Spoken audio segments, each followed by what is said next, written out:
Name change process क्या है भारत में? अगर आप अपना नाम चेंज करना चाहते हो, परिवर्तन करना चाहते हो, तो सबसे प्रोमिनेंट रीजन आज जो देखा जा रहा है न्यूमरोलॉजी या फिर एस्ट्रोलॉजी की वजह से, ये सबसे ज्यादा फेमस रीजन है। लेकिन इसी के साथ ही साथ बहुत सारे और भी रीजन है, जैसे कि आफ्टर मैरिज डाइवोर्स के चलते, एडॉप्शन के चलते, धर्म परिवर्तन, सरनेम का चेंज करना, डिसलाइक करना, अपना जो करंट नाम है उसको जेंडर चेंज करने के चलते, या फिर आइडेंटिटी आप चेंज करना चाह रहे हो, ये तमाम कारणों के चलते आप अपना नाम चेंज कर सकते हो। तो कैसे आप अपना नाम चेंज करोगे? नीतीश कुमार से नीतीश कुमार यादव, या फिर कुमार हटा करके नीतीश यादव करना चाहते हो, या फिर अगर आप मुसलमान हो मोहम्मद अंसार या फिर मोहम्मद अंसार आलम, मतलब ऐसे कैसे आप बदल सकते हो, इसके बारे में डिटेल में मैं बताई थी। लेकिन यहीं पर बहुत सारे दिक्कतों का, बहुत सारे परेशानियों का सामना करना पड़ा है आपको, जिसके चलते आज ये वीडियो मैं बना रही हूँ।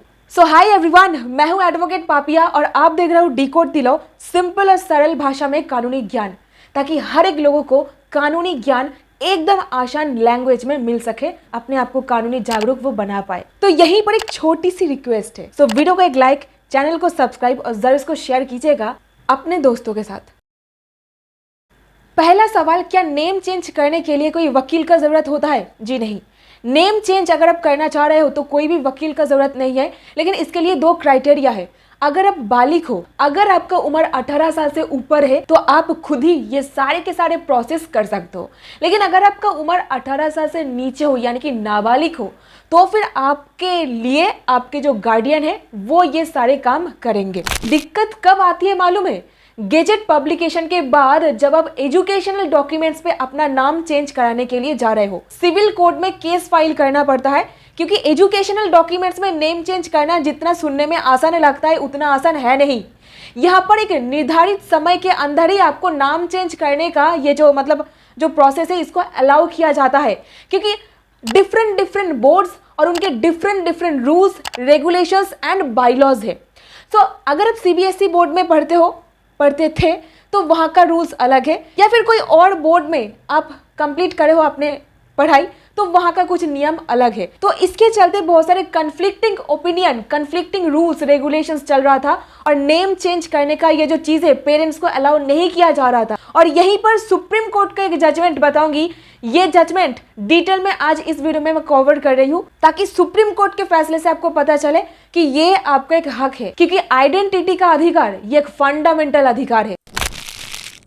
यहीं पर for context, first step first, सबसे पहले एक अंडरटेकिंग लगेगा या फिर अफिडेविट लगेगा, नोटरी पब्लिक पर जाएगा वो अंडरटेकन। उस अफिडेविट को नोटरी पब्लिक, एसडीएम या फिर डीएम से अटेस्टेड करवाना पड़ेगा। यहीं पर ये जो डीएम, एसडीएम या फिर नोटरी पब्लिक आप किन से अटेस्टेड करवाओगे ये डिपेंड करता है। इसके बारे में ऑलरेडी पुराने वीडियो में बात कर चुकी हूँ, तो फिर से इसको नहीं दोहराऊंगी। Next step, newspaper publication. Public notice के हेडिंग पर लोक सूचना के अंतर्गत ये पब्लिकेशन छपेगी। फिर फोर्थ स्टेप आएगी, डिपार्टमेंट ऑफ पब्लिकेशन के कंट्रोलर को एक लेटर भेजनी पड़ेगी। इसके बाद गेजेट पब्लिकेशन किया जाएगा। गेजेट पब्लिकेशन के बाद आपका जो आधार, पैन, पासपोर्ट, ड्राइविंग लाइसेंस, जो सारे गवर्नमेंट डॉक्यूमेंट्स है, आप वहां पर नाम चेंज करवा पाओगे। इतना तक तो सही था, लेकिन मार्कशीट पर अगर नाम चेंज करना है तो क्या है? देखिए, मार्कशीट पर नाम चेंज करना मैंडेटरी तो नहीं है। अब रूल्स के हिसाब से गेजेट पब्लिकेशन का जो कॉपी है उसको और पुराने जो मार्कशीट है उसको अटैच करके आप सबमिट कहीं पर भी कर सकते थे, लेकिन मन में होता है कि चेंज कर लिया जाए हर एक दस्तावेजों में। तो इसीलिए सबसे important judgement honourable supreme court of India का, मार्कशीट या एजुकेशनल डॉक्यूमेंट्स में name change process, June 2021 honourable supreme court के सामने कुल मिला के 22 पिटीशंस पहुंची थी, और ये सारे पिटीशनों को एक साथ में क्लब करके हियरिंग किया जा रहा था।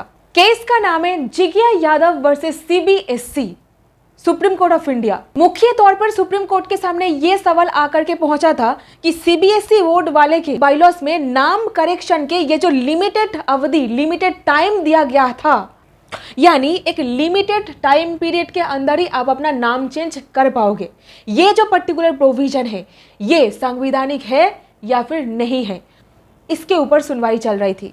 एक तरफ ये कहा गया था कि बाइलॉज का जो वैल्यू है वो बिल्कुल कानून के जैसा ही होता है, बाइलॉज का इंपैक्ट बिल्कुल कानून के जैसा ही होता है, लेकिन ये भी कहा गया साथ ही में ही कि बाइलॉज, ये सारे बाइलॉज के चलते आर्टिकल 19 जो एक मौलिक अधिकार के बारे में बात करता है उसको ये उल्लंघन तो नहीं कर रहा है। ऐसा अधिकार जिसको कोई भी नहीं छीन सकता, पहचान की स्वतंत्रता छीना तो नहीं जा रहा है। तो सुप्रीम कोर्ट ने कहा किसी को भी ये तय करने का पूरा अधिकार है कि उसको किन नाम से जाना जाएगा, कौन से नाम से बुलाया जाएगा। इसके चलते सीबीएसई वाले ये जो समय अवधि आपको दे रहे हैं इसके अंदर ही नाम चेंज किया जाएगा, उसके बाद अलाउ नहीं किया जाएगा, तो ये चीज हमारे ऊपर एक प्रतिबंध लगा रहा है, एक रोक लगा रहा है। क्या ये सही है? और यहीं पर सीबीएसई बोर्ड वाले का ये कहना था कि एक लिमिटेड अवधि के बाद नाम करेक्शन अगर अलाउ किया जाता है तो हमारे ऊपर बहुत सारे कामों का प्रेशर चला आता है, एडमिनिस्ट्रेटिव वर्कलोड बढ़ जाता है। और कहा गया मार्कशीट में नाम चेंज करने के लिए अगर कोई लिमिटेशन टाइम पीरियड ना हो, इसका मिसयूज होने का, ये प्रावधान का मिसयूज होने का चांसेस बढ़ जाता है। यहीं पर सुप्रीम कोर्ट ने बताया नेम चेंज प्रोसेस का मिसयूज होने का संभावना, प्रोबेबिलिटी और वर्कलोड बढ़ जाएगा बोर्ड के ऊपर, ये कारण बोल करके आप किसी का नाम चेंज करने का स्वतंत्रता के ऊपर रोक नहीं लगा सकते हो, या फिर बोर्ड के काम बढ़ जाने के आधार पर अब नाम चेंज करने से किसी को रोकोगे, ये तो सही नहीं है। सुप्रीम कोर्ट ने स्पष्ट करके बोला कि जब सीबीएसई वाले ये रूल को बना रहे थे तब ये चीज को ध्यान में रखते हुए बनाया गया था कि जब मार्कशीट स्टूडेंट को मिल जाए और उसमें नाम में कोई करेक्शन करवानी हो तो लिमिटेड टाइम पीरियड के अंदर ही करवाया जा सके। बाइलॉज बनाते वक्त ये चीज के ऊपर कोई भी ध्यान ही नहीं दिया गया था कि इन फ्यूचर बहुत आगे चल के कोई लीगल कारणों के चलते भी नाम चेंज करने की प्रयोजनीयता है, ये अराइज हो सकता है, और इसके बारे में बोर्ड ने कोई भी प्रावधान ही नहीं किया, जबकि ऐसा करना चाहिए था ताकि एक व्यक्ति का हर एक दस्तावेजों में एक जैसा ही नाम हो। क्लास 10th की सर्टिफिकेट हमारे देश में हर एक स्टूडेंट की एक बहुत ही ज्यादा इंपॉर्टेंट फाउंडेशनल वाली सर्टिफिकेट होती है, इसीलिए ये बहुत ही ज्यादा इंपॉर्टेंट डॉक्यूमेंट है।